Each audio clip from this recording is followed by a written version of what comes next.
الحمد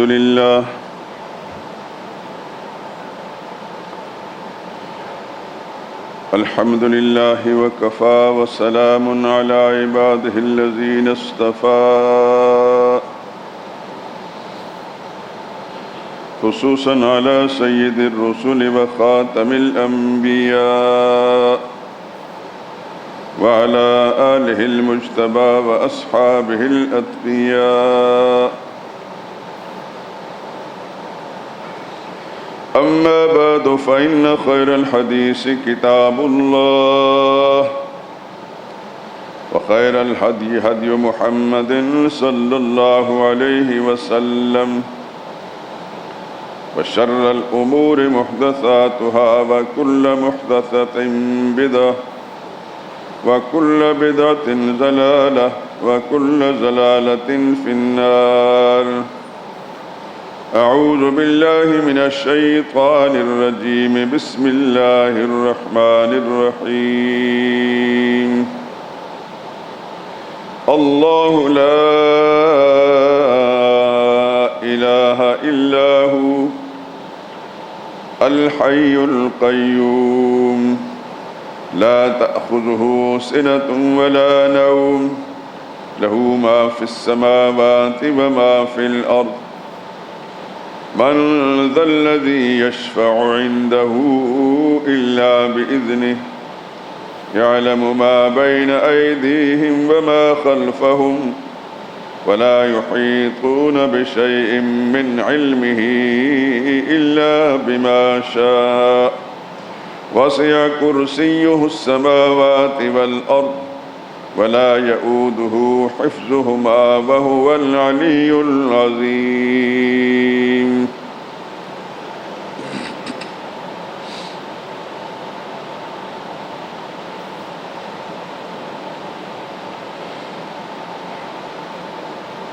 اللہ ہی الہ ہے، اس کے سوا کوئی الہ نہیں.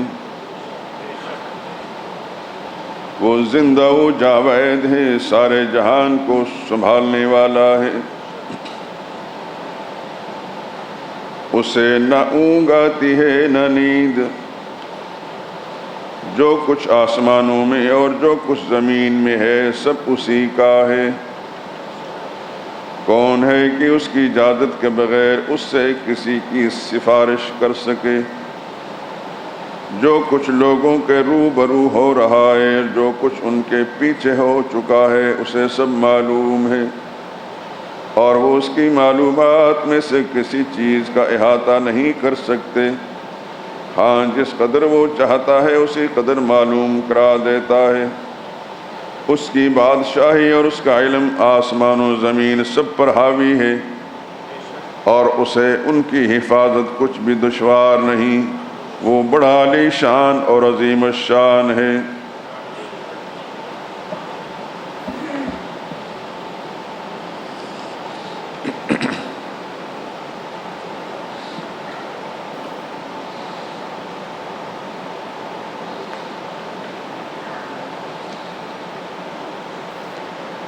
جب انسان بادئے توحید سے مخمور ہوتا ہے، جب انسان بادئے توحید سے مخمور ہوتا ہے، اسے دار و رسن سے کھیلنا منظور ہوتا ہے. وہاں بے شک خدا کی رحمتیں برستی ہیں، وہاں بے شک خدا کی رحمتیں برستی ہیں. خدا و مصطفیٰ کا جس جگہ مذکور ہوتا ہے.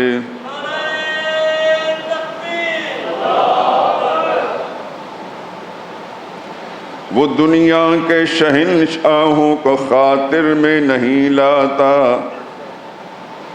وہ دنیا کے شہنشاہوں کو خاطر میں نہیں لاتا. محمد کی غلامی سے جو دل معمور ہوتا ہے. کہیں اس کو سکون دل کی دولت مل نہیں سکتی، جو بدقسمت خدا کے آستان سے دور ہوتا ہے. نظام کفر باطل کو گوارا کر نہیں سکتا، وہ جس کے سامنے اسلام کا دستور ہوتا ہے۔ نہ جانے اپنی آزادی پہ کیسا ناز ہے اس کو، جو بے بس خواہشات نفس سے مجبور ہوتا ہے۔ جو اوروں کے سہارے زندگی کرنے کا خوگر ہو، وہ ملت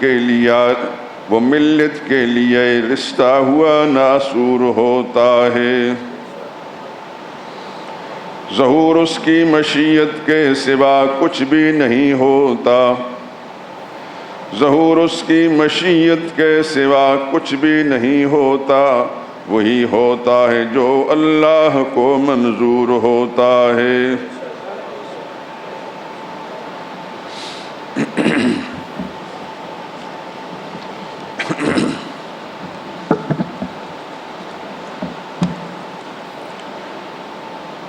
درود پاک پڑھ لیں۔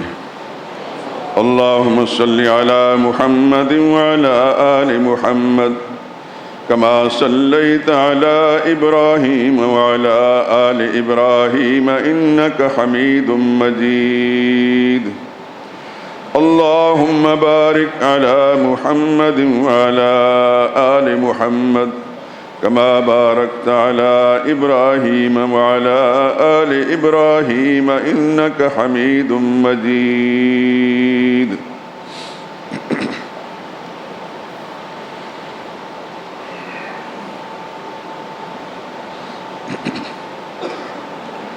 بزرگان محترم، برادران عزیز، یہ آیت کریمہ آیت الکرسی جو بار بار آپ حضرات سن چکے ہیں کہ قرآن حکیم کی سب سے عظیم آیت ہے، الفاظ و کلمات کے لحاظ سے نہیں، اس کے معنی اور مطلب اور رتبہ اور مقام کے لحاظ سے سب سے عظیم آیت ہے۔ بلکہ ایسی آیت اللہ نے نہ تو اس کے علاوہ قرآن کریم میں اتاری ہے، نہ ہی تورات میں، نہ انجیل میں، نہ زبور میں، نہ آسمان کے کسی اور صحیفے میں۔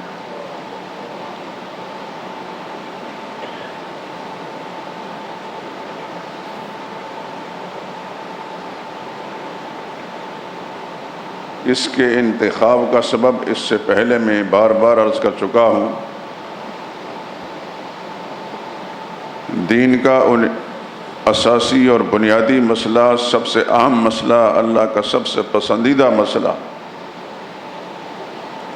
جس کے لیے اللہ نے آسمان بنائے، زمینیں بنائیں، جس کے لیے اللہ نے پیغمبر بھیجے، جس کے لیے خدا کے پیغمبروں نے ماریں کھائیں، وطن سے بے وطن ہوئے، ساتھیوں کو قربان کیا، وہ سب سے اہم مسئلہ، سب سے بڑا مسئلہ، سب سے بنیادی مسئلہ، جس پر سارے اسلام کی عمارت قائم ہے، بلکہ تمام عبادات کی قبولیت کا مدار ہے، وہ اللہ کی توحید کا مسئلہ ہے۔ یہ جتنے جملے میں بول رہا ہوں، اللہ کی بارگاہ میں یہ ریکارڈ ہو رہے ہیں، میرا جسم، میری رگ رگ بھی اس کی شہادت دے گی کہ اس بندے نے یہ بات کہی تھی، اور آپ کا جسم بھی، اور اس زمین کے در و دیوار بھی، اور جہاں یہ آواز پہنچتی ہے زمین کا چپا چپا بھی اس بات کی گواہی دے گا کہ یا اللہ یہ مسئلہ بیان ہوا تھا۔ میرے دوستو، ہماری زندگی آپ جانتے ہیں کوئی اعتبار نہیں، موت ہمارے تعاقب کے اندر ہے، جب اللہ کی طرف سے حکم آئے گا اسی وقت زندگی کے سانسیں رک جائیں گی۔ جتنا بھی ہو سکتا ہے اللہ کی دی ہوئی اس مہلت اور فرصت سے یہ بات ہم کہہ رہے ہیں، اور اللہ سے دعا کرتے ہیں یا اللہ جب تک تیری طرف سے یہ ہمارے لیے مہلت ہے، اے اللہ اس مہلت کو مفید کام میں، اے اللہ جو تیرا پسندیدہ کام ہے، جس سے تو راضی ہوتا ہے، سب سے زیادہ خوش ہے، اس میں صرف کرنے کی توفیق عطا فرما۔ آپ حضرات سے بھی بار بار پہلے بھی درخواست کر چکا ہوں، اور اب پھر کہتا ہوں، آپ زندگی کسی بھی میدان میں کام کرتے ہیں، کریں، اللہ آپ کو کامیابی عطا فرمائے۔ لیکن اپنے دل اور دماغ سے اس بات کو محو نہ کرنا، اس کی پرواہ نہ کرنا کہ میرا کوئی رشتہ دار ناراض ہوتا ہے یا محلے دار یا دوست یار چھوٹتا ہے، سارا جہان چھوٹ جائے، میرے رب کی ناراضگی گوارا نہ کرنا۔ آخر محمد مصطفیٰ صلی اللہ علیہ وسلم کے اپنے کیوں دشمن ہو گئے تھے؟ ان سے حضور نے کیا مانگا تھا؟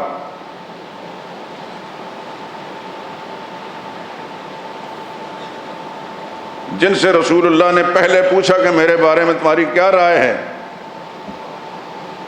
سب نے ایک زبان ہو کر کہا فما وجدنا فیک الا صدقا، محمد صلی اللہ علیہ وسلم ہم نے آپ کو بار بار آزمایا ہے، سوائے سچائی کے، راست بازی کے اور کچھ بھی نہیں دیکھا۔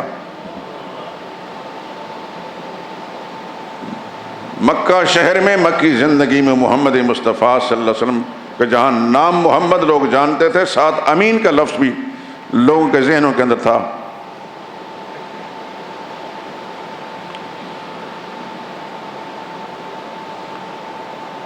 وہی لوگ جو اپنی زبان سے ابھی کہہ رہے ہیں کہ محمد امین ہیں، دیانتدار ہیں، راست باز ہیں، سچے ہیں، جب اس محمد کی صلی اللہ علیہ وسلم زبان سے اللہ کی توحید کا مسئلہ نکلا، وہ سب کے سب دشمن بن گئے۔ اور محمد مصطفیٰ صلی اللہ علیہ وسلم نے ان کی ناراضگی گوارا کر لی۔ میں اور آپ، دنیا کا ہر مسلمان لا الہ الا اللہ محمد رسول اللہ پڑھ کر، دل سے اقرار کر کے، تسلیم کر کے رسول اللہ کے غلام بن چکے ہیں۔ اب ہمیں حضور صلی اللہ علیہ وسلم کی غلامی اور اتباع کے اندر ہر ایک کو اس مسئلے کی خاطر ناراض کرنا ہوگا۔ یہ نہیں کہ ہم کوئی جھنڈا اٹھا کر پھرتے ہیں تو بھی ناراض ہو جا، تو بھی ناراض ہو جا، لیکن یہ مسئلہ ضرور بیان کرنا ہے۔ اب اس کے سننے کے بعد اگر کوئی اپنا بیگانہ ہوتا ہے تو ہو جائے، خدا اس کا رسول اس کے ساتھ ہمارا رشتہ نہیں ٹوٹنا چاہیے۔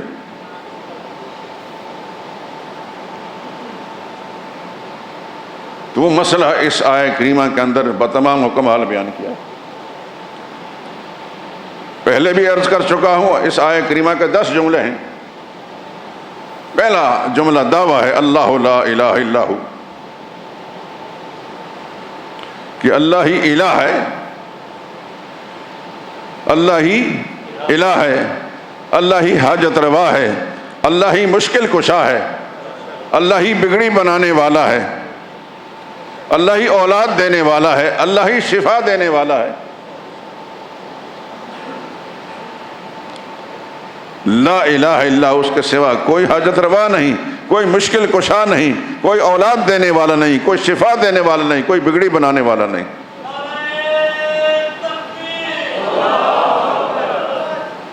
اس دعوے کو ثابت کرنے کے لیے 10 جملے بطور دلیل لائے گئے ہیں۔ الحی القیوم لا تأخذہ سنۃ ولا نوم لہ ما فی السماوات وما فی الارض من ذا الذی یشفع عندہ الا بإذنہ یعلم ما بین ایدیہم وما خلفہم ولا یحیطون بشیء من علمہ الا بما شاء وسع کرسیہ السماوات والارض ولا یؤودہ حفظہما وہو العلی العظیم۔ ان 10 جملوں کے اندر 2 باتیں ہیں۔ اب ذہن کو، دل و دماغ کی کھڑکیوں کو کھول کر اس بات کو سنیے۔ 2 باتوں میں سے ایک بات یہ کہ ساری طاقتوں اور قدرتوں کا مالک صرف اللہ ہے، ساری طاقتوں اور قدرتوں کا مالک صرف اللہ ہے۔ اور دوسرا جملہ یہ ہے کہ سب کچھ جاننے والا بھی صرف اللہ ہے۔ میں اجمالاً تھوڑا سا آپ کا ذہن اس طرف منتقل کرانا چاہتا ہوں۔ الحی، دائمی ابدی زندگی کا مالک وہی ہے،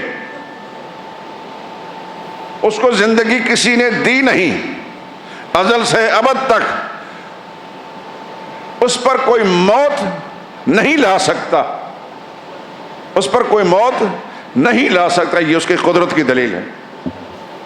وہ سب پر موت لاتا ہے، اس پر کوئی موت نہیں لا سکتا۔ ذہن کو کھلا کر کے میری بات کو سمجھنے کی کوشش کریں۔ القیوم، سارے جہان کو تھامنے والا، یہ اس کی قدرت کی دلیل ہے۔ اس کو کوئی تھام نہیں رہا، اس جہان کو کوئی تھام نہیں رہا، کوئی سنبھال نہیں رہا، سارے عالم کو تھامنے والا اللہ ہے۔ یہ دلیل اس بات کی کہ وہی قادر ہے۔ لا تأخذہ سنۃ، اس پر اونگ نہیں آتی. اونگ آنا کمزوری کی دلیل ہے. اللہ کو اونگ نہیں آتی. مخلوق کو اونگ آتی ہے، اللہ کو اونگ نہیں آتی. مخلوق کو نیند آتی ہے، اللہ کو نیند نہیں آتی. یہ اس کی قدرت کی دلیل ہے.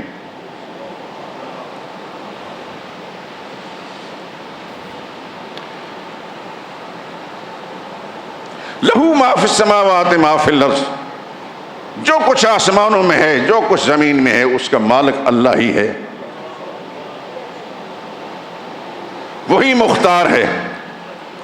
اسی نے آسمانوں کو بنایا، اسی نے زمینوں کو بنایا، وہی نظام کو چلا رہا ہے. جو کچھ بھی ہے اسی کے اختیار میں ہے، وہی اس کا مالک ہے. یہ اس کی قدرت کی دلیل ہے. من ذا الذی یشفع عندہ الا باذنہ، اللہ سے اجازت لیے بغیر کون کس کی سفارش کر سکتا ہے؟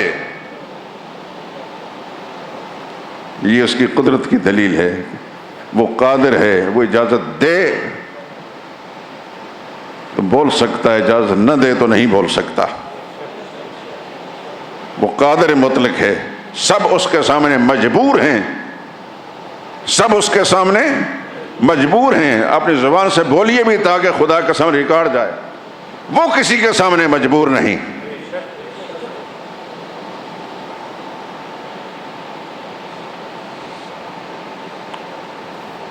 کوئی کسی کی سفارش نہیں کر سکتا اس کی اجازت کے بغیر.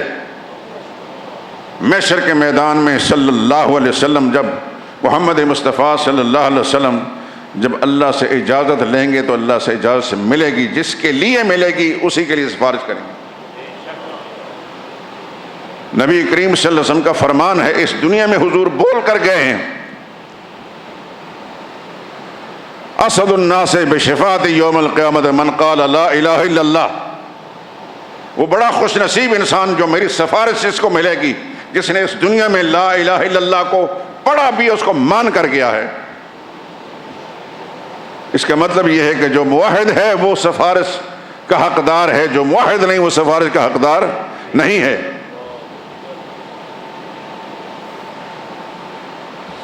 قرآن حکیم کے اندر اللہ آپ کو قرآن حکیم کے ساتھ ایسی وابستگی نصیب فرمائے کہ جب میں اشارہ کروں تو آپ کا ذہن وہاں پہنچ جائے کہ یہ مسئلہ کہاں لکھا ہوا ہے.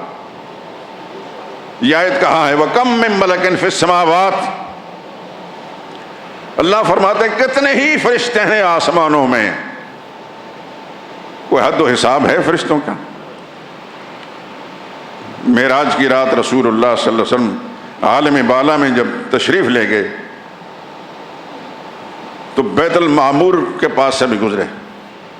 یہ وہ جگہ ہے جہاں ملائکہ کرام طواف کرتے ہیں، بالکل بیت اللہ کے محاذات پر ہے. وہاں سے بیت المعمور اگر گرے تو بیت اللہ کی چھت پر آ کر رکھے گا. جہاں انسان طواف کرتے ہیں، مخلوق وہاں فرشتے طواف کرتے ہیں. وہ فرشتوں کا خانہ کعبہ ہے. اللہ کے پاک پیغمبر صلی اللہ علیہ وسلم فرمایا کہ ایک چکر جب کوئی ایک فرشتہ لگا لیتا ہے تو وہ ہٹا دیا جاتا ہے، دوسرا جاتا ہے. جو ایک چکر لگا چکا ہے قیامت تک اس کی باری نہیں آئے گی. کتنے فرشتے ہیں خدا کے؟ اللہ فرماتا کم من ملک فی السماوات، آسمانوں میں کتنے فرشتے ہیں. لا تغنی شفاعتہم شیئا، ان کی سفارش بھی کسی کو کچھ کام نہیں آئے گی. الا من بعد ان یاذن اللہ لمن یشاء ویرضی، اللہ سے عزت لینے کے بعد اگر فرشتہ کسی سفارش کرے گا تو اذن ملے گا، ورنہ نہیں. دوسری بات ویرضی، اللہ جس سے راضی ہوں گے اس کے حق میں شفاعت کرنے کی اجازت دیں گے. راضی خدا موحد سے ہوتے ہیں اور کسی سے نہیں ہوتے. یہ جنون نہیں، پاگل پن نہیں دوستو. خدا کا قرآن ہمیں مجبور کر رہا ہے کہ خدا کے سامنے جانا ہے اور جواب دہ ہونا ہے. جان بوجھ کر، جانتے بوجھتے ہوئے جو صاحب علم، کوئی مولوی، کوئی پیر خدا کا قرآن بیان نہیں کرتا اور قرآن کی سچائیاں لوگوں کے سامنے، اس سے بڑا مجرم اس دھرتی پر پیدا ہی کوئی نہیں ہوا.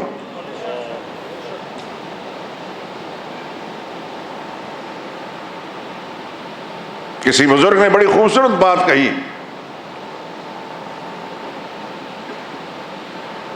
جو شخص، جو مولوی اور پیر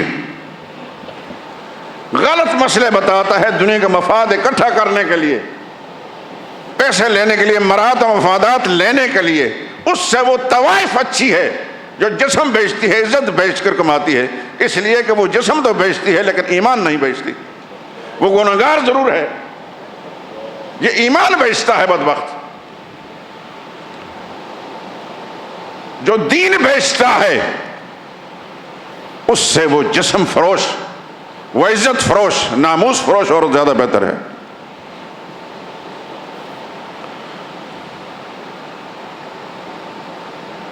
اگر خدا کے پیغمبر نے صلی اللہ علیہ وسلم فرمایا العلماء ورثۃ الانبیاء، علماء انبیاء کے وارث ہیں، تو کس چیز میں وارث ہیں؟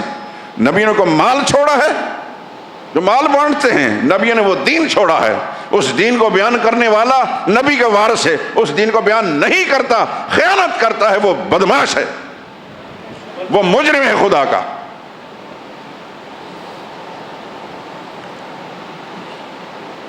نبیوں نے اگر اپنوں کی پرواہ نہیں کی، دوستوں کو چھوڑ دیا، رشتہ داروں کو چھوڑ دیا، اپنوں سے منہ موڑ لیا خدا کی رضا کی خاطر، خدا کی توحید کی خاطر، کون مولوی ایسا ہے جو ماں کا لال ہے، جو نبیوں کا وارث بھی بننا چاہتا ہے اور خدا کا دین نہیں بیان کرتا؟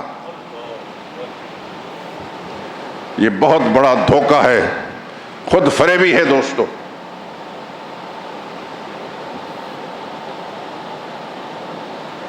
یہاں تک اختیار کی بات تھی، باقی سنیے۔ یعلم ما بین ایدیہم وما خلفہم، مخلوق کے روبرو جو کچھ ہو رہا ہے اللہ اس کو بھی جانتا ہے، جو اس سے پیچھے ہے اللہ اس کو بھی جانتا ہے۔ ولا یحیطون بشیء من علمہ الا بما شاء، ساری مخلوق مل کر، نبی، ولی، جن، انسان، فرشتے، سب مل کر بھی اللہ کے علم میں سے کسی چیز کا احاطہ نہیں کر سکتے الا بما شاء، اللہ جتنا چاہتے ہیں، جتنا بھیک دیتے ہیں اتنی مل جاتی ہے، اتنا جانتے ہیں۔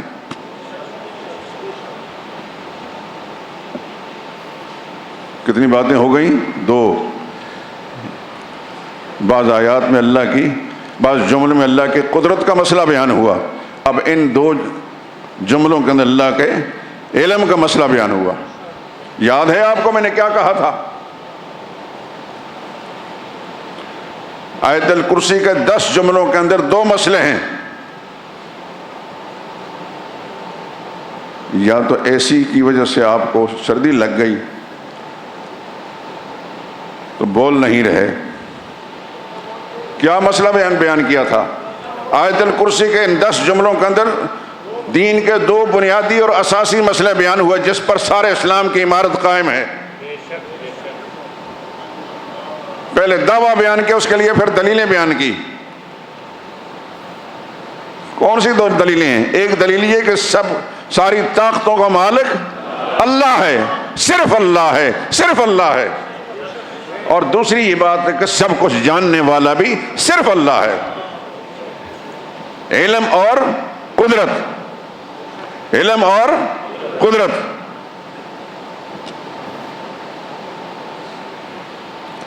یہ مسئلہ توحید کی بنیاد ہے۔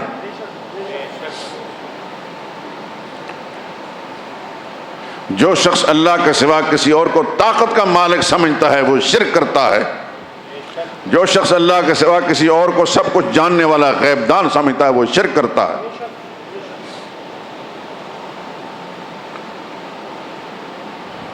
اب ایک آیت بطور نمونہ عرض کرتا ہوں، سورہ شورى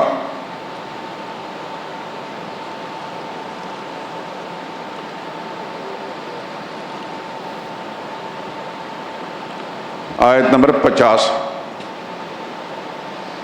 25واں پارہ ہے، آیت نمبر 50۔ آیتوں کے جب نمبر بتاتا ہوں نا تو ان کو ذہن نشین فرما لیا کریں، اس کو فالتو نہ سمجھے دوستو، کیونکہ جب انسان قرآن کے ان اصولوں کو معمولی سمجھ کر نظر انداز کر دے گا نا، پھر خدا کے سامنے پہنچ کر بہت پچھتاوا ہوگا۔ لیکن اس وقت اس کا ازالے کی شکل نہیں بنے گی۔ کون سی آیت ہے؟ 50۔ سورت کون سی ہے؟ شورا۔ پارہ کون سا ہے؟ 25واں۔ اب دھیان سے سنیے، للہ ملک السماوات والارض، للہ ملک السماوات والارض، آسمان اور زمین میں راج اللہ ہی کا ہے۔ راج سمجھتے ہیں؟ ہندی زبان میں بادشاہت کو کہتے ہیں۔ زمین و آسمان کا بادشاہ اللہ ہی ہے، آسمان و زمین میں بادشاہت اللہ ہی کی ہے۔ یخلق ما یشاء، وہ جو چاہتا ہے پیدا کرتا ہے، جو چاہتا ہے بناتا ہے۔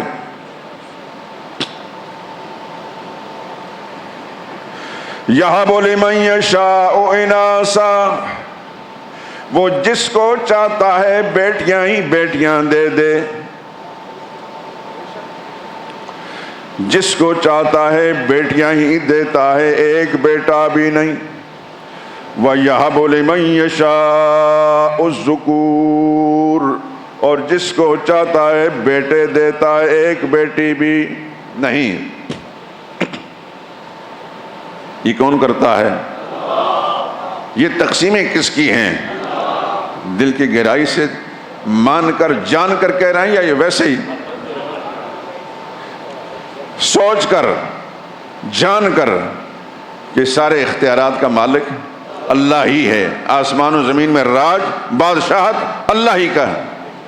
جس کو صرف بیٹیاں دی ہیں وہ بھی اللہ ہی نے دی ہیں۔ ماں باپ تو چاہتے ہیں کہ جوڑے جوڑے ملیں، لیکن اس کی اپنی مرضی ہے، اس پر کسی کی مرضی نہیں چلتی۔ اس کے مختار ہونے کی، قادر ہونے کی دلیل یہ ہے، ماں باپ چاہتے ہیں کہ بیٹے بھی ملیں بیٹیاں بھی ملیں، لیکن ہوتا کیا ہے؟ صرف بیٹیاں ہی ہیں۔ انسان کچھ کر سکتا ہے؟ بھٹکے ہوئے لوگ، بد نصیب لوگ، بدبخت لوگ قبروں پر جا کر ماتھے رگڑتے ہیں، یہاں سے ہمیں بیٹا مل جائے، لیکن نہیں ملتا۔ وہ اپنا دین و ایمان وہاں چھوڑ کر آ جاتا ہے بدبخت، ملتا پھر بھی نہیں، کیونکہ یہ اختیار کس کا ہے؟ صرف اللہ کا ہے۔ یَهَبُ لِمَن یَشَاءُ اناسا، جس کو چاہے بیٹیاں ہی بیٹیاں دے دے، ایک بیٹا بھی نہ ہو۔ وَيَهَبُ لِمَن یَشَاءُ الذُّكُورَ، اور جس کو چاہے بیٹے دے دے، ایک بیٹی بھی نہ ہو۔ یہ تقسیم کس کی ہے؟ او یزوجہم ذکرانا و اناسا، اگر اس کی مرضی ہو تو جوڑے جوڑے دے دے، بیٹے بھی دے دے بیٹیاں بھی دے دے، کوئی روکنے ٹوکنے والا نہیں۔ وَيَجْعَلُ مَن يَشَاءُ عَقِيمًا، اور اگر اس کی مرضی نہیں تو بیٹا بھی نہ دے بیٹی بھی نہیں دے، بالکل بانجھ بنا دے۔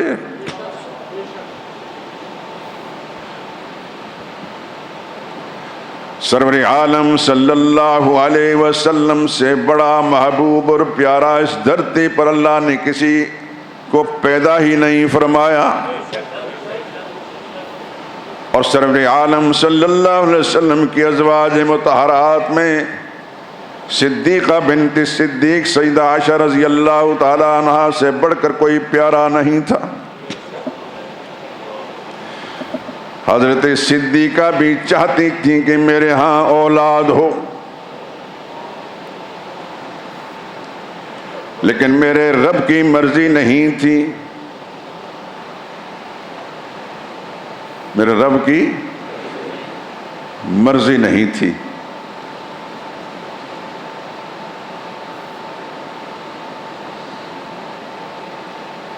اللہ اکبر، اللہ تیری شان پہ قربان جائیں۔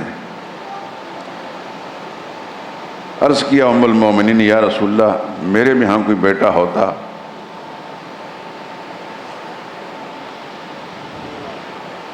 میں بھی کسی کی ماں کہلاتی۔ ظاہر بات ہے کہ یہ تو اللہ کے سوا کسی اور کی مرضی نہیں ہے۔ اگر اللہ کے سوا کوئی کسی کو بیٹا دینے کی طاقت رکھتا تو محمد مصطفیٰ صلی اللہ علیہ وسلم اپنے گھر میں اپنی سب سے زیادہ پیاری اور چہتی اور لاڈلی بیوی کو بیٹا دے دیتے۔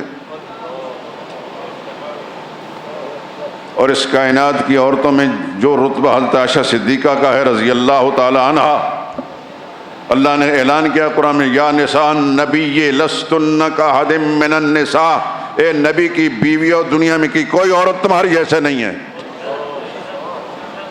اتنی اونچے رتبے اور شان والی ہیں عائشہ صدیقہ رضی اللہ تعالیٰ عنہ، اونچے باپ کی بیٹی ہیں، اونچے پیغمبر کی بیوی ہیں، اونچی شان والی ہیں، لیکن ان ساری خوبیوں کے باوجود اپنے گھر کے اندر بیٹا نہیں لا سکیں، کیونکہ یہ اختیار کس کا ہے؟ اللہ نے اپنے نبیوں کو بھی اختیار نہیں دیا۔ نبی کو بھی بیٹا چاہیے ہوتا ہے تو پھر خدا کے سامنے درخواست کرتا ہے۔ کون سا نبی ہے جس کو بیٹے کی ضرورت تھی؟ سیدنا زکریا علیہ السلام بوڑھے ہو گئے، 100 سال کی عمر کو پہنچ گئے، بیوی بھی بانجھ ہو چکی ہے بڑھاپے کی منزل پہنچ کر،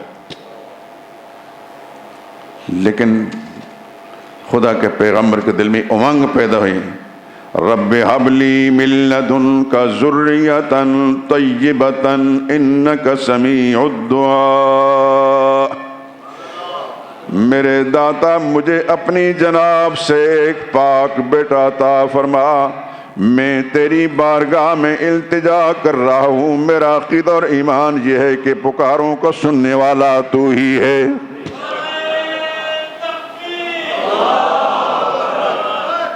اللہ اکبر۔ یا زکریا انا نبشرک بغلام، بارگاہ الہی سے جواب آیا، میرے پیغمبر زکریا ہم آپ کو ایک بیٹے کی بشارت دیتے ہیں، خوشخبری دیتے ہیں، اسمہ یحییٰ، اس کے ساتھ یہ سن لیجئے ہم ان کا نام بھی تجویز کرتے ہیں، یحییٰ ہوگا۔ پیغمبر اللہ کی بارگاہ میں دعا تو مانگ چکے، التجا تو کر چکے، لیکن جب ادھر سے بشارت آئی تو پیغمبر حیران ہو کر پوچھنے، ربی انا یکون لی غلام، میرے داتا میرے ہاں بیٹا کیسے ہوگا، وقد بلغنی الکبر وامراتی عاقر، میں بھی بوڑھا ہو چکا ہوں، میری بیوی بھی بانجھ ہو چکی ہے۔ یہ نہیں کہ پیغمبر کو شک تھا اللہ کی طاقت میں، صرف ظاہری اسباب جو ہیں ان پر نظر رکھ کر حیرت کے ساتھ پوچھا۔ اللہ نے فرمایا اس کی فکر کرنی ہے، یہ سوچنا آپ کا کام نہیں۔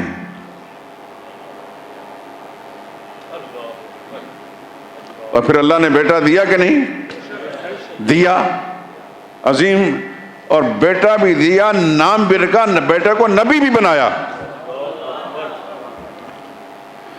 تو نبیوں کو جب ضرورت پڑی تو انہوں نے بھی بارگاہ الہی میں، انہوں نے بھی اللہ کی بارگاہ میں درخواست کی، کیونکہ ایک در ایسا ہے، ایک در ایسا ہے جو بند نہیں ہوتا، وہ کھلا رہتا ہے، اور وہی در ایسا ہے جس سے بھاگنا چاہیے۔ نبی بھی اس کے سامنے درخواست کرتے تھے، ولی بھی اس کے سامنے درخواست کرتے تھے، اور جس کو جو کچھ ملا اسی در سے ملا ہے۔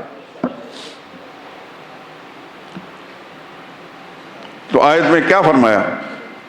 اور یزوجہم ذکرانا و اناسا، جس کو چاہے صرف بیٹیاں دے، جس کو چاہے صرف بیٹے دے، جس کو چاہے بیٹے اور بیٹیاں دونوں دے دے، وَيَجْعَلُ مَن يَشَاءُ عَقِيمًا، اور جس کو چاہے بانجھ بنا دے۔ آپ توجہ ادھر ادھر نہ کریں، یہ بجلی آئے گی جائے گی، یہ ہمارے ملک کا جو نظام ہے، ہم جکڑے ہوئے ہیں، یہ اعمال کی شامت ہے، میرا ذہن اس پر منتقل نہ کریں۔ بس اللہ سے دعا کریں، یا اللہ ہم گناہ کر چکے ہیں، ایک عذاب اپنے اوپر مسلط کر چکے ہیں، یا اللہ سے نجات دے دے۔ یہ بجلی آئے گی بھی جائے گی، یہ ہمارے مقدر میں سب کچھ. آپ توجہ ادھر کریں.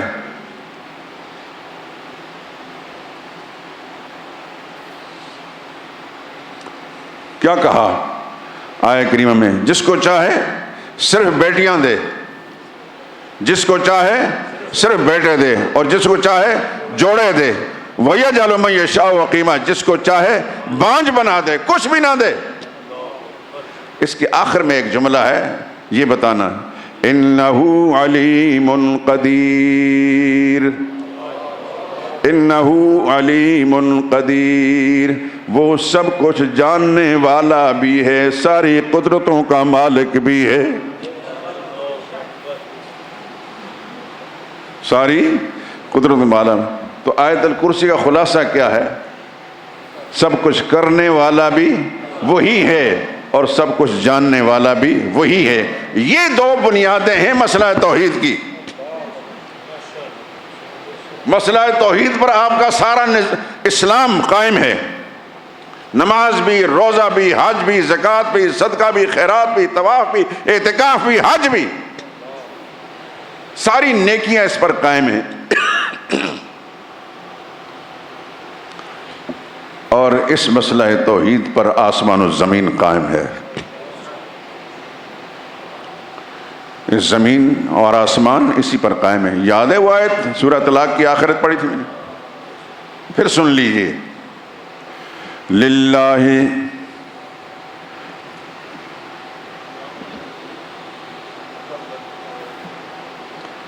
اللہ الذی خلق سبع سماوات ومن الارض مثلہن، وہ اللہ ہی تو ہے جس نے ساتوں آسمان بنائے، ومن الارض مثلہن، اور اتنی ہی زمینیں بھی بنائیں. یہ بات تو کھل گئی. کتنی؟ ساتوں آسمان اور ساتوں زمین. یتنزل الامر بینہن، آسمان اور زمین میں جو کچھ بھی ہوتا ہے اللہ ہی کے اختیار سے ہوتا ہے.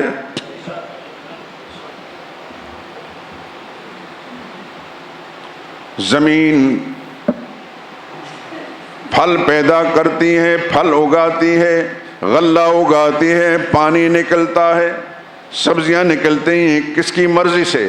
اللہ ہی کی مرضی سے. آسمان بارش برساتا ہے، اللہ ہی کی مرضی سے. آسمانوں میں سورج آپ کو روشنی دیتا ہے، چاند آپ کو روشنی دے، ستارے روشنی دیتے ہیں، اللہ ہی کی مرضی سے. موسموں کا تغیر و تبدل، کبھی سردی آ رہی ہے، کبھی گرمی آ رہی ہے، کبھی اعتدال کا موسم، اللہ ہی کی مرضی سے. بات سمجھ میں آ گئی؟ آخر میں اللہ پاک متوجہ کرتے ہیں مجھے اور آپ کو، لِتَعْلَمُوا، او انسانوں تاکہ تمہیں معلوم ہو جائے، تم جان جاؤ. کیا مسئلہ سمجھا؟ کیا جاؤں؟ ان اللہ علی کل شیء قدیر، تمہیں معلوم ہو جائے کہ اللہ ہی سب کچھ کرنے والا، ہر چیز پر قادر وہی ہے. ایک وَأَنَّ اللَّهَ قَدْ أَحَاطَ بِكُلِّ شَيْءٍ عِلْمًا، دوسری بات یہ سمجھانی ہے کہ اللہ ہی نے ساری کائنات کو اپنے علم سے گھیر رکھا ہے. سب کچھ جاننے والا صرف اللہ ہی ہے، ہر چیز پر قادر بھی صرف اللہ ہی ہے، اور سب کچھ جاننے والا بھی صرف اللہ ہی ہے. اس کے لیے زمین و آسمان کو بنایا. یہ ہیں اللہ کی توحید کے مسئلے کی بنیاد، جس پر سارا نظام عالم قائم ہے، سارا جہان قائم ہے. ہمارا ایمان اور اس کی تمام عبادات اس پر قائم ہیں، زمین و آسمان اس پر قائم ہیں. ما خلقنا السماوات والارض ما بینہما الا بالحق. قرآن کریم اسلوب بدل بدل کر اللہ کہتے ہیں ہم نے آسمان و زمین جو بنائے اظہار حق کے لیے بنائے. حق یہی ہے جس کے لیے 1,00,000 کئی ہزار انبیاء اکرام علیہ السلام دنیا میں اللہ نے بھیجے. انبیاء کی ڈیوٹی جس کام کے لیے لگائی، نبی معمولی لوگ نہیں تھے. معمولی آدمی کی ڈیوٹی معمولی ہوتی ہے اور بڑے آدمی کی ڈیوٹی بھی بڑی ہوتی ہے. نبیوں سے بڑا خدا کی مخلوق میں کوئی نہیں پیدا ہوا، تو ان کی ذمہ داری اور ڈیوٹی بھی بہت بڑی رہی ہے. تھوڑا سا اپنے ذہن کو متوجہ کریں اللہ کے پاک پیغمبر محمد مصطفیٰ کی طرف. مکہ معظمہ میں پیدا ہوئے، 40 سال دیانت امانت کے ساتھ گزار دیے. 40 برس کے بعد اللہ کی وحی آئی، نبوت آئی. خدا کے پیغمبر نے ساری قوم کو جمع کر کے فرمایا کیا میں اس 40 سالہ زندگی میں تمہارے سامنے اچھا آدمی تھا یا برا آدمی تھا، دیانتدار تھا یا نہیں؟ سب نے یک زباں ہو کر کہا. وہی جو بعد میں خون کے پیاسے ہوئے ہیں وہ بھی کہہ رہے ہیں آپ سے زیادہ مانے جنا ہی کوئی نہیں، آپ کے زیادہ دیانتدار اور امانت دار اور سچا. ہم نے تو بار بار تجربے کیے ہیں آپ کو پرکھنے کے لیے، آپ کے اندر سوا سچائی کچھ نہیں پایا. فرمایا اگر یہ بات مانتے ہو تو پھر یہ مان لو، قولوا لا الہ الا اللہ، اللہ کے سوا کوئی حاجت روا نہیں، کوئی مشکل کشا نہیں. یہ جو 360 تم نے بیت اللہ میں اپنے معبود بنا رکھے ہیں، ان میں سے کوئی حاجت روا نہیں، کوئی مشکل کشا نہیں، کوئی الہ بننے کے لائق نہیں.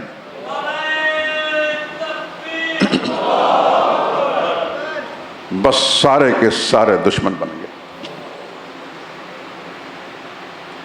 تو رسول اللہ صلی اللہ علیہ وسلم نے اس کے بعد خاموشی اختیار کی. جب انہوں نے دشمنی کا اظہار کیا تو نبی چپ ہو گئے. بولیے سارے کتارے، نبی چپ ہو گئے، اپنے مشن کو چھوڑ دیا. نبی کریم صلی اللہ علیہ وسلم کو سین کعبہ کے اندر لہو لہان کیا گیا، مارا گیا، آپ کے گلے میں رسیاں ڈال کر پھندے ڈال کر پھینکا گیا.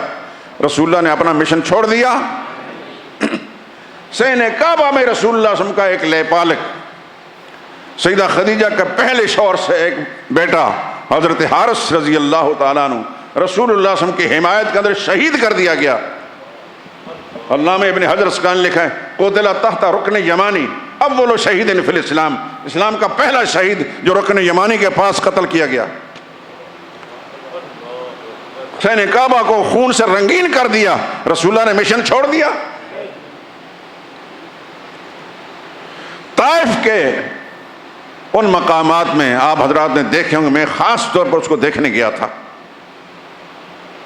کافی دیر تک اس جگہ کو میں دیکھتا رہا جہاں رسول اللہ صلی اللہ علیہ وسلم پر تشدد ہوا تھا، اور حضور صلی اللہ علیہ وسلم زخموں سے چور چور بالکل بے ہمت بے حبس ہو کر ایک جگہ آ کر بیٹھ گئے.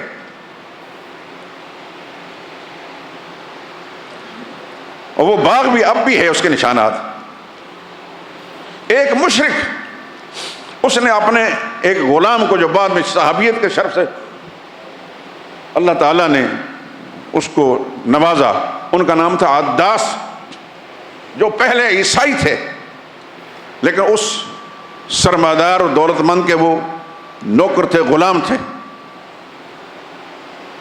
اس کو ترس آ گیا رسول اللہ صلی اللہ علیہ وسلم پر. اس نے برتن کے اندر کچھ انگور اور کچھ پھل اس عداس غلام کو دے کر بھیجا، جاؤ وہ جو اجنبی مسافر ہے، زخمی ہے، جو غنڈوں نے بدماشوں نے اس کو زخمی کر دیا ہے، اس کو لے جا کر دے دو. وہ عداس آیا، رسول اللہ صلی اللہ علیہ وسلم کو دیکھ کر اس کو بھی ترس آیا. تو رسول اللہ صلی اللہ علیہ وسلم بھوکے بھی تھے، پیاسے بھی تھے. آپ میں سے کوئی طائف گیا ہے مکہ معظمہ سے؟ اب تو ٹرانسپورٹ گاڑیوں کے ذریعے سے جاتا ہے انسان، کافی دور ہے راستہ. نبی کریم صلی اللہ علیہ وسلم نہ کوئی کار تھی نہ کوئی موٹر تھی. رسول اللہ صلی اللہ علیہ وسلم کن پگڈنڈیاں پر کتنے مشکل راستوں میں پہنچے ہوں گے. تو رسول اللہ صلی اللہ علیہ وسلم نے اس برتن میں سے جو پھل بھی تھا اس کو اٹھا کر بسم اللہ الرحمن الرحیم پڑھ کر جب منہ میں ڈالا تو وہ عداس کہنے لگا آپ کون ہیں؟ بسم اللہ کا لفظ سن کر وہ عداس نصرانی رومی غلام کہنے لگا آپ کون ہیں؟ اے اجنبی مسافر آپ کون ہیں؟ کیونکہ یہ جملے تو خدا کے پیغمبر حضرت یونس علیہ السلام، جس بستی کے یونس علیہ السلام تھے وہ اس بستی کے رہنے والا تھا. اس طرح کے جملے وہ پڑھتے تھے. حضور نے فرمایا ہاں یونس علیہ السلام میرے بھائی تھے، وہ خدا کے پیغمبر تھے، میں بھی خدا کا پیغمبر ہوں صلی اللہ علیہ وسلم۔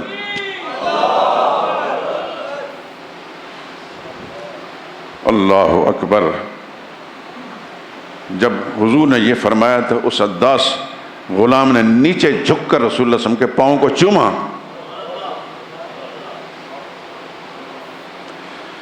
قربان جائیں اس عظیم پیغمبر پر صلی اللہ علیہ وسلم۔ ملک الجبال خدا کا فرشتہ جو پہاڑوں پر ڈیوٹی ہے، وہ آیا، اس نے کہا میرے خدا کے پیغمبر آپ کہیں تو میں ان ظالموں پر جس نے آپ کے ساتھ جنہوں نے یہ سلوک کیا ہے، پلک جھپکنے سے پہلے ان پہاڑوں کے درمیان ان کو میں لا کر پیس دوں۔ خدا کے پیغمبر صلی اللہ علیہ وسلم رحمت اللہ عالمین نے فرمایا نہیں، میں نہیں چاہتا کہ یہ ہلاک ہو جائیں، یہ اگر نہیں مانتا تو خدا ان کی نسل میں سے کوئی ماننے والا نکالے گا۔ اور کئی پھر آئے حضور صلی اللہ علیہ وسلم کی غلامی میں۔ رسول اللہ نے طائف کے میدان کے اندر مار کیوں کھائی، کیوں زخمی ہوئے؟ اتنے زخمی ہوئے کہ آپ کے پورے جسم سے خون رس رس کر آپ کے جوتیوں کے اندر جمع ہو گیا۔ میں طائف کے اندر اس پتھر پر بھی جا کر بیٹھا ہوں تھوڑی دیر کے لیے، جس پتھر پر رسول اللہ صلی اللہ علیہ وسلم نے بیٹھ کر دعا مانگی، اس کو صخرۃ الدعا کہتے ہیں۔ وہ دعا پھر کسی موقع پر سناؤں گا میں۔ قصداً ارادتاً میں ان جگہوں کے اندر کہ میرے پاک پیغمبر میرے آقا جہاں جہاں پھرے، جہاں جہاں پر مظالم ہوئے ان جگہوں میں پھرا ہوں، میرا اور کوئی مقصد نہیں ہوتا۔ اس سے پہلے سنا چکا عبداللہ بن عباس رضی اللہ تعالیٰ جو رسول اللہ کے غلام بھی ہیں، صحابی بھی ہیں، چچا زاد بھائی بھی ہیں، ان کی قبر وہاں موجود ہے طائف کے اندر۔ ان قبر کے پاس مسجد بھی ہے اور ایک لائبریری بھی ہے، اس لائبریری میں گیا ہوں، وہ سارا قصہ آپ کو سنا چکا ہوں۔ رسول اللہ یہ ساری مصیبتیں جھیل رہے ہیں کس کے لیے؟ بولیے، اللہ کی توحید کے لیے۔ یہ کیا سبق ہے مجھے اور آپ کو؟ میرے اور آپ کے لیے کیا سبق ہے؟ کہ ذرا سی مخالفت ہو تو بس چپ ہو جائیں؟ بھائی ناراض ہو رہا ہے، ماں ناراض ہو رہی ہے، باپ ناراض ہو رہا ہے، بس چھوڑیں جی اس بات کو، کیا کریں، ہم محلے داری ہے، محلے میں رہتے ہیں۔ نہیں بھائی، حضور کی محلے داری بھی تھی، رسول اللہ کی رشتہ داری بھی تھی۔ حضور نے رشتہ داروں کو چھوڑ دیا، خدا کی توحید کو نہیں چھوڑا، محلے داروں کو چھوڑ دیا، خدا کی توحید کو نہیں چھوڑا۔ رسول اللہ کو اسوہ حسنہ مجھے اور آپ کو یہ سبق دے رہا ہے، اللہ کی توحید کو نہیں چھوڑنا۔ سارا جہان چھوٹتا ہے تو چھوٹ جائے، سارے تعلقات ٹوٹتے ہیں تو ٹوٹ جائیں، ساری دنیا منہ موڑ لیتی ہے تو موڑ لیں، لیکن اللہ اس کے رسول کی ناراضگی برداشت نہیں کرنی۔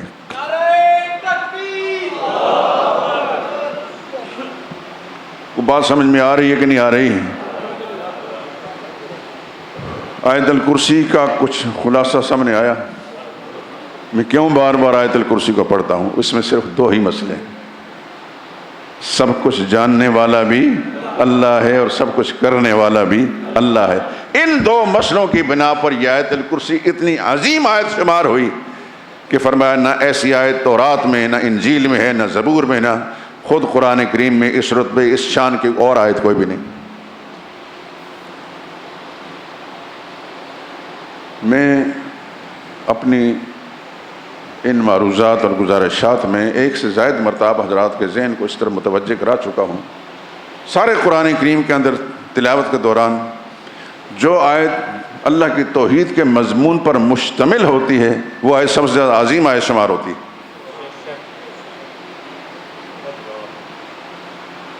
پچھلے یا اس سے پچھلے جمعے میں نے بخاری شریف کی آخری حدیث کا حوالہ دیا تھا، جس کے لیے ختم بخاری ہوتا ہے۔ کسی بھی مدرسے کے اندر جہاں بخاری شریف پڑھائی جاتی ہے تو وہاں محتمم اہتمام کرتے ہیں کہ آج بخاری کا ختم ہو رہا ہے، اور کسی بڑے محدث کو، بڑے عالم کو بلا کر اس آخری حدیث پر گفتگو کرائی جاتی ہے۔ پتہ ہے نا آپ کو؟ کبھی شریک ہوئے؟ شریک ہو جائے کریں میرے دوستو۔ اللہ آپ کو سلامت رکھے، اللہ آپ کے کاروبار رزق میں برکت عطا فرمائے، لیکن جہاں اس قسم کی مجالس و محافل ہوں وہاں تھوڑا سا قربانی دے دیا کریں۔ یہ دکانیں بھی چھوٹیں گی، یہ مکان بھی ہم سے چھوٹے گا، نہ چاہتے ہوئے بھی اس مکان کو چھوڑ کر قبر میں جا کر لیٹنا ہے، دکان کو بھی چھوڑنا ہے، دفتر کو بھی چھوڑنا ہے۔ اس طرح جائیں کہ جب خدا کے فرشتے آئیں تو وہ استقبال کریں، ایسا عقیدہ لے کر جائیں کہ خدا کے فرشتے آپ کا استقبال کریں۔ ختم بخاری کے اندر جو حدیث آخر میں سنائی جاتی میں آپ کو سنا دیتا ہوں۔ کلمتان خفیفتان علی اللسان، دو کلمے، دو جملے ایسے ہیں جو زبان پر بڑے ہلکے ہیں، یعنی آسانی سے پڑھے جا سکتے ہیں۔ ثقیلتان فی المیزان، لیکن میزان عمل میں یعنی قیامت کے دن جو ترازو انسان کے اعمال کو تولنے کے لیے رکھا جائے گا اس میں رکھے جائیں گے تو بڑا وزن ڈالیں گے، بڑے وزنی ہوں گے۔ کلمتان، دو کلمے، خفیفتان علی اللسان، زبان پر بڑے ہلکے ہیں، ثقیلتان فی المیزان، میزان عمل میں بڑے وزنی ہوں گے، بھاری ہوں گے۔ حبیبتان الی الرحمن، وہ دو کلمے رحمان کو بڑے پیارے ہیں، وہ دو کلمے رحمان کو بڑے پیارے ہیں، زبان پر بڑے ہلکے ہیں، میزان میں بھاری ہیں، رحمان کو بہت پیارے ہیں۔ وہ کیا ہیں؟ سبحان اللہ و بحمدہ سبحان اللہ العظیم، یہ دو کلمے، سبحان اللہ و بحمدہ سبحان اللہ العظیم۔ اس کلمے میں کیا ہے؟ سبحان اللہ، اللہ پاک ہے، وَبِحَمْدِهِ ساری تعریفوں کے ساتھ ہے، ساری خوبیوں کا مالک بھی ہے، پاک بھی ہے اور ساری خوبیوں اور کمالات کا مالک ہے۔ پاک کس طرح بھی؟ کس چیز سے پاک ہے؟ کیا یہ آپ کی مسجد جس میں آپ بیٹھیں یہ پاک نہیں؟ آپ کے کپڑے پاک نہیں؟ بولیں، تھکے ہوئے کیوں آپ یا ڈر رہے ہیں؟ بولیں، خدا کا فیصلہ نوٹ کر رہے ہیں۔ آپ کا بدن پاک ہے، آپ کے کپڑے پاک ہیں، آپ کا فرش پاک ہے، تو کیا اللہ بھی اس طرح پاک ہے؟ اس کی پاکی اس کی شان کا مناسب ہے۔ اس نے خود فرمایا سبحان اللہ عما یشرکون، اللہ پاک ہے، شریکوں سے پاک ہے۔ جو بندہ کہتا ہے سبحان اللہ، اللہ شریکوں سے پاک ہے، خدا کو بڑا پیارا جملہ اس نے بولا ہے، ایسا جملہ خدا کو بہت پیارا لگتا ہے، میزان عمل میں بڑا وزن ڈالے گا۔ سبحان اللہ و بحمدہ، اللہ پاک ہے، شریکوں سے پاک ہے، خامیوں سے پاک ہے، کمزوریوں سے پاک ہے، عیوب سے پاک ہے۔ وَبِحَمْدِهِ ساری خوبیاں اللہ میں ہیں، سارے کمالات، ساری عظمتیں، ساری بڑائیاں اللہ کی ذات میں ہیں۔ یہ دو جملے سبحان اور حمد یہ اکٹھے آتے ہیں قرآن کریم کے اندر بھی اور احادیث مبارکہ کے اندر بھی۔ اور آپ جب نماز پڑھتے ہیں تو نماز میں پہلے کیا ہوتا ہے؟ سبحانک اللہم و بحمدک، متصل۔ اور مزے کی بات یہ کہ سبحان کا لفظ پہلے آتا ہے اور حمد کا لفظ بعد میں آتا ہے۔ جہاں بھی آیا ہے اسی ترتیب کے ساتھ، پہلے اللہ کی ذات سے تمام خامیاں، نقائص، عیوب، قصور، فتور، حتیٰ کہ شرک سے پاک رکھنے کا اعلان کرتا ہے، اور پھر ساری خوبیاں، سارے کمالات، ساری عظمتیں، ساری بڑائیاں اللہ کی مان کر اعلان کرتا ہے۔ یہ دو کلمے اللہ کو بڑے پیارے ہیں، اللہ کو بہت پیارے ہیں، میزان عمل میں بڑے وزنی اور بھاری ہوں گے۔ کیوں پیارے ہیں؟ اس میں اللہ کی توحید کا مضمون ہے، اس میں اللہ کی توحید کا مضمون ہے۔ تو کیا خلاصہ نکلا کہ خدا کے نزدیک سب سے زیادہ قیمتی مسئلہ کون سا ہے؟ میں بات ختم کرنے لگا ہوں۔ سب سے قیمتی مسئلہ توحید کا مسئلہ، جس کے لیے نبیوں نے ماریں کھائیں، نبیوں نے ماری کھائیں۔ امام الانبیاء صلی اللہ علیہ وسلم جس کے لیے مکہ معظمہ چھوڑ کر گئے، وہاں بھی چین نہیں لینے دیا، جس کے لیے غزوہ بدر پیش آیا، غزوہ احد پیش آیا، غزوہ احزاب پیش آیا، غزوہ خیبر پیش آیا، دیگر غزوات پیش آئے، یہ اسی مسئلے کی خاطر رسول اللہ ان کی جائیداد لے کر نہیں بھاگے تھے۔